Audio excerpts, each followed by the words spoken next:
ولی لسر جیبجی کرنا بریار 119 آتایبت به بلند کرنا نرخ سوتمنیان لروشاوای کردستان زینها بر خب دم میوان خو برز فادی مرعی سروک نویسکا پشپل پشاروج آکردی لسوریه نه باوای کی راست راست دمره به برز فادی هفدمات باش به سلاوریز دست بکده رو بریا پدی بریار 119 آتایبت بنرخ آن بلند کرنا نرخ سوتمنیان درخست پشتی فشاره جماورن کرد او بریار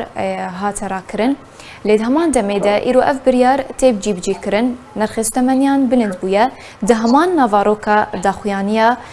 درخصنا وی بریاری ده تی جیب جی کرن شروعاتش وی کیره چه گلو بله دم باش شخوا راست او بریار 119 قلقی حتا راوستاندن جبوی خلقك دركت كولانا ونرازي بونا خدا مطرسي چه بوغو پیشندان فرح ببن و باجاره دیجی جبرویه که او بریار هات راوستاندن در پلکه بس بروواج وینا که جیب جیته بلکی نه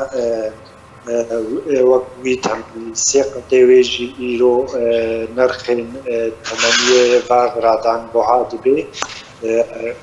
قلق اضعافا پشتی گو براستی تأثیر دروی سوری دا دریای سینوری و به درباس کرنا آلیکاری جملاتی باهی را هر وقت میزنن آلیکی دی خراد نرخ فان مستلزمات روزانه شموی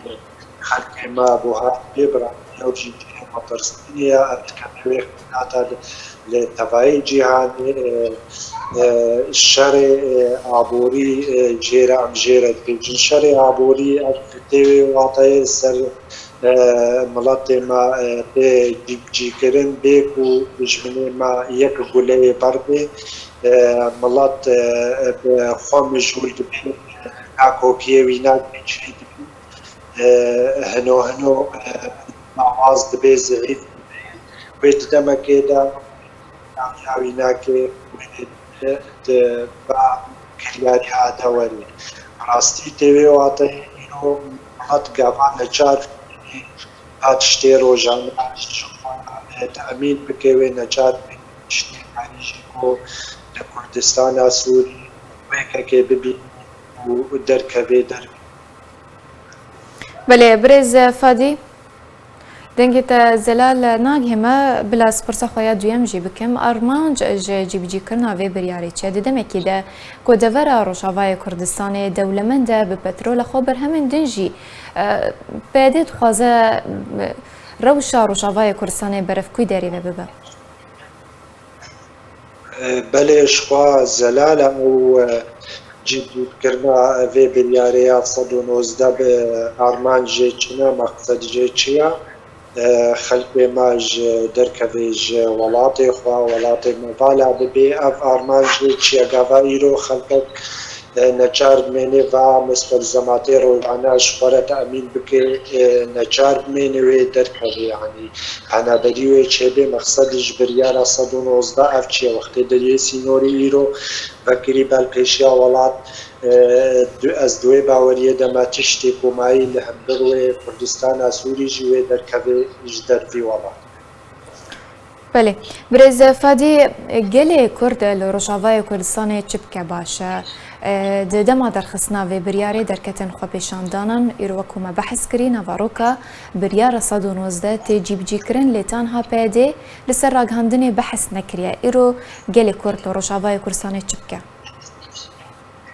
بله شخوا برسگریک دوی داری ده آنها گاوا اف مواد گو نرخوانی بوهاد به جدر وی ولات هات بانا درگه سینوری و در باس با کردستان سوری گمرکاوی هبانا تکالیف وی هبانا وی چاخی مهد گوت ولا اف بهابونا و مواد صدمك هيا إيرو دفري كردي براستي دفري زنجين بنفطة خوا بغازة خوا بقدمي خوا بهروها بحمو آواي خوا جبر يعني جارسري أوا إيرو دریا تفگەرە سیاسی کوردیرە درێخستنی جڤاکان سڤیرە دەنگێ خۆ بگەێنن هەروەها ئەف دەولەتەی زولهێز و تەسیر هەندڕوێ سووریدا سەرێوادە ئەمریکا نفت بەروڤژ وێناکێ ئەف شتێ ڕۆژانە ئەمین ببێ ji xelkê me re li Kurdistana Sûrî ji bo îro nefta me îro ji deverê derkevê herwiha diçe ji dever nedîre ji ber vê yekê ev xeyratê nehatin dunyayê tev de bigerê xeyratê her welatekî dikevê xizmeta xelkê wî welatî de ji xeyrî miletê me yê Kurd êgor Kurdistana Sûrî xeyratê wî diçin ji xeyrî wî de çareserî ji vê pirsgirêkê ew bernamecê neft muqabil gîza jê re dibêjim bi erebî ew divê cîvcîvkirin werê ew jî derya tevgera siyasî Kurdî herwiha encûmena niştimanî Kurdî rêxistinê civaka sivî dergê xwe bigihînin Emerîka ev nimûne werê cîvcîkirin serabî.